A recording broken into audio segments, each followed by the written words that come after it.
কোয়েল মিথ্যে প্রেগন্যান্সির নাটক করে বাবিনকে যে ফাঁসিয়েছে সেটা এবার বুঝতে পেরে সেই কোয়েলকে কষিয়ে থাপ্পড় মারল মিটিল। হ্যাঁ বন্ধুরা, এমনটা হতে চলেছে আজকের পর্বে। বিস্তারিত জানতে ভিডিওটিতে লাইক দিয়ে চ্যানেলটিকে সাবস্ক্রাইব করে পুরো ভিডিওটি তোমরা দেখতে থাকো। গল্পের শুরুতে আমরা দেখতে পারবো কমলিনী বাবিনকে বলতে লাগলো, "তোর মতো বিশ্বাসঘাতক না আর একটাও নয়। তুই এইভাবে মেয়েটাকে আঘাত দিতে পারলি? মিটিলের মনের অবস্থা কি হয়েছে তুই সেটা বুঝতে পারলি?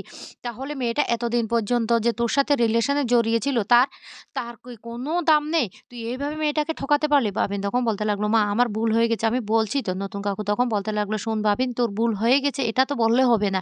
মেয়েটার কি এমন অপরাধ ছিল যে তুই এভাবে মেয়েটাকে ঠকিয়েছিস? মেয়েটার কিচ্ছু যায় আসবে না। দেখবি মেয়েটা বিয়ে করে খুব ভালোভাবে থাকবে। তোর দুর্দশা না শুরু হয়ে গেছে। আর তোকে একটা কথা বলে রাখি, তোর বিয়ে কর যাই কর, তোর আনন্দের পাশে আমরা থাকবো না। তোর বিপদে আপদে আমরা পাশে থাকবো। কিন্তু তোর সুখের মুহূর্তে আমরা থাকবো না। তুই বিয়ে করে এই বাড়িতে থাকতে পারিস। কিন্তু বিয়েটা যে ঘটা করে সবাইকে জানিয়ে হবে সেটা কিন্তু নয়।" তখন কমলিনী বলতে লাগলো, "ছি বাবিল, আমি তোর থেকে এটা আশা করিনি।" বাবিন তখন বলতে লাগলো, "মা আমি তোমাকে বলছি তো, এটা একটা অ্যাক্সিডেন্টালি হয়ে গেছে। বিশ্বাস করো আমি আমি ওকে কোনোদিন ভালোবাসিনি। আমি বারবার মিটিলকে ভালোবাসিছি। এমনকি মিটিলের সাথে সারা জীবন থাকতে চেয়েছি।" তখনই কুচি বলতে লাগলো, "বাদ দে তো। তোর এসব কথা আমার আর শুনতে ইচ্ছে করছে না।" তখনই মিটি বলতে লাগলো, "এবার আর বিশ্বাস না মানুষের উপর থেকে উঠে যাচ্ছে। মিটিল দিয়ে আমাদের সাথে সবসময় থাকতো। বিপদে আপদে সবসময় থাকতো। আজকে এত বৎসরের সম্পর্ক। আজকে তোর জন্য মিটিল দিয়ে আর আমাদের বাড়িতে আসবে না। এবার থেকে আমাদের সাথেও আর কোনো সম্পর্ক থাকবে না। আমার না এখন কাউকে বিশ্বাস করতে ভয় করছে।"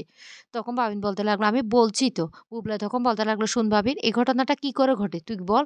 তখন বাবিন বলতে লাগলো, "শোন দেওয়া ভাই, তোকে একটা কথা বলে রাখি। তোর সাথেও তো অনেক ঘটনা ঘটেছে। তুই কি ইচ্ছে করে ঘটনাগুলো ঘটিয়েছিস? তারপর তো তুই সবকিছু বুঝতে পারছিস। তেমন আমার ব্যাপারটাও তেমনই হয়েছে। এখন সবকিছু হয়ে যাওয়ার পর আমি বুঝতে পারছি আমি কত বড় ভুল করেছি।" এদিকে মিঠুল চলে আসে দেখা করার জন্য একটা কফি শপে। আর সেখানে কোয়েলও আসে। কোয়েলকে বলতে লাগলো, "বিশ্বাস করো তুমি মনে কোনো কিছু নিও না। আমি তোমাকে এখানে যে ডেকে এনেছি।" কোয়েল তখন বলতে লাগলো, "না, না আমি কিচ্ছু মনে করিনি। তবে একটা কথা বলে রাখি, আমিও না তোমার সাথে দেখা করতে চাই। সেজন্য এখানে এসেছি।" তারপর দুজন কথা বলতে, বলতে হঠাৎ করে কোয়েল বলতে লাগলো, "তোমার মধ্যে নিশ্চয় কোনো খামতি ছিল। তোমাদের মধ্যে নিশ্চয় ভালোবাসার কোনো খামতি ছিল। সেইজন্য আমি তোমাদের মাঝখানে ঢুকতে পেরেছি। আর আমি না তোমাদের মাঝখানে ঢুকতেই চাইতাম না।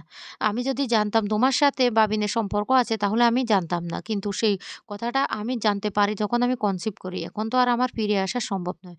আর তুমি যদি ভেবে থাকো তুমি এখন আমাকে এসে বলবে যে আমি যেন দূরে সরে যাই, সেটা কিন্তু হবে না।" মিঠিল তখন বলতে লাগলো, "আমি তো সেই কথা তোমাকে একবারও বলব না। একবারও সেই কথাটা বলব না। বরং আমি বলব তোমার উচিত এখন তুমি বাবিনকে বিয়ে করা।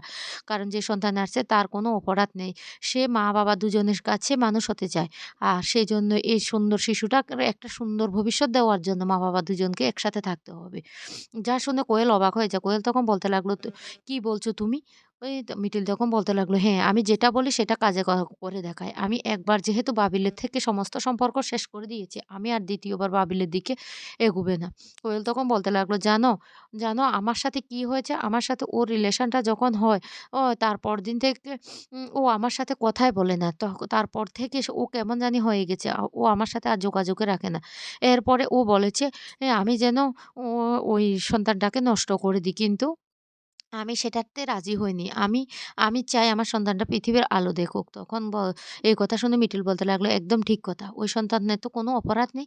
তখনই বলতে লাগলো, "আমি বলেছি আমি যদি বিয়ে করি বা না করি তবে আমার সন্তানের পিতৃপরিচয় তোমাকে দিতে হবে। সেটা থেকে তুমি এড়িয়ে যেতে পারবে না। আ আর আমি একটা কথা চাই, তোমাকে বিয়ে করলে আমার কোনো অসুবিধা নেই। কিন্তু আমার সন্তানের পিতৃপরিচয় দিতেই হবে।" মিঠিল তখন বলতে লাগলো, "তুমি আমাকে এতটা নোংরা ভেবো না যে আমি তোমাদের মাঝখানে ঢুকে পড়ব।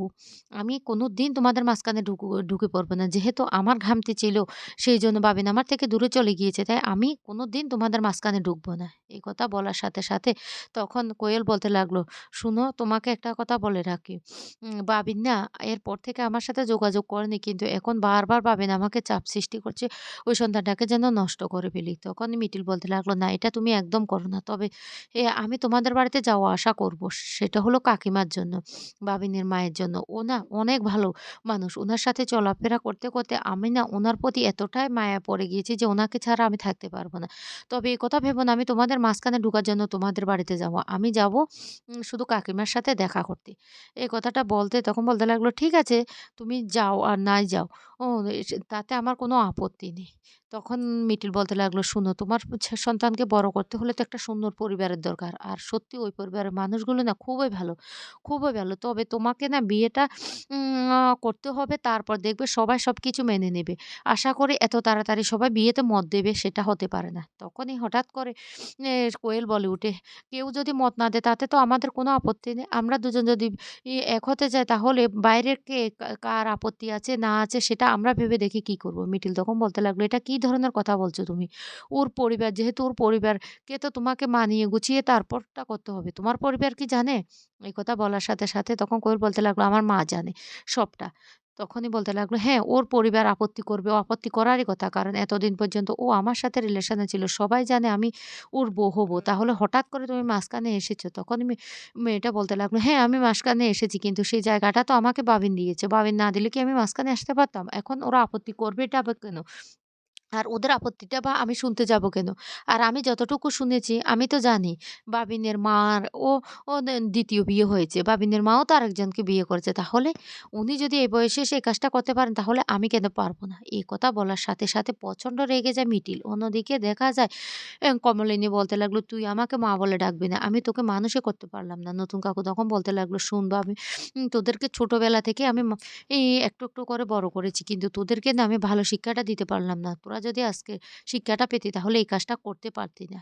তখনই বলতে লাগলো, "বিশ্বাস করো নতুন কাকু, আমার না আমি তো বলছি আমার একটা ভুল হয়ে গেছে। আমি এখন কি করব? আমি মিটিলের সাথে থাকতে চাই।"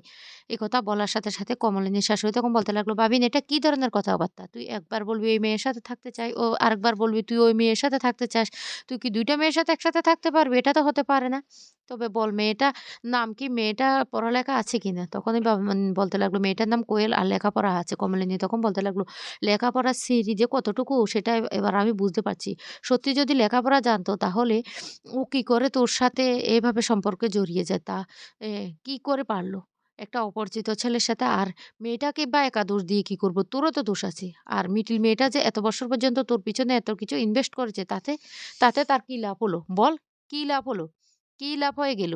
বাবিন তখন বলতে লাগলো, "মা, তোমাকে আমি বলছি তো আমার ভুল হয়ে গেছে।" তখন কমলিনী বলতে লাগলো, "শুন, তোর ভুলের জন্য একটা মেয়ের যে ভিতরটা কিভাবে গুরু হয়ে যাচ্ছে সেটা আমি বুঝতে পারছি। ওর ভিতরে যে কতটুকু যন্ত্রণা একমাত্র সেটা আমি বুঝতে পারছি।"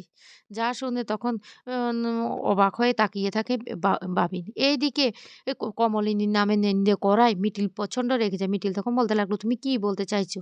কি বলতে চাইছো?" কোয়েল তখন বলতে লাগলো, "আমি ভুল কোথায় বলছি? আমি যেটুকু শুনেছি সেটুকু বলছি। ওর মায়া তো ২য় বার বিয়ে করেছে। তাহলে আমাদের বিয়েতে ওরা আপত্তি করবে কেন?" তখনই মিটিল বুঝতে পারে যে ওই মেয়েটা বাবিনকে ফাঁসিয়েছে। তখন বলতে লাগলো, "হ্যাঁ, তুমি কনসিভ করেছো কত মাস হয়েছে?" তখনই বলতে লাগলো, "আমার ২ মাস হয়েছে। তবে আমি এই বাচ্চাটাকে নষ্ট করতে চাই না। আমি এই বাচ্চাটার পরিচয় দিতে চাই। আমি ওর বাবার পরিচয় দেব।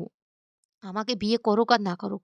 তখন মিটিল সবটা বুঝতে পেরে মনে, মনে বলতে লাগলো, "না, এই মেয়েটা তো সুবিধার নেই। এই মেয়েটা নিশ্চয়ই বাবিনকে ফাঁসিয়েছে। বাবিন সত্যিই আমাকে এই কথাটা বলেছে। তবে ওই খান থেকে বাবিনকে আমাকে বের করতেই হবে।"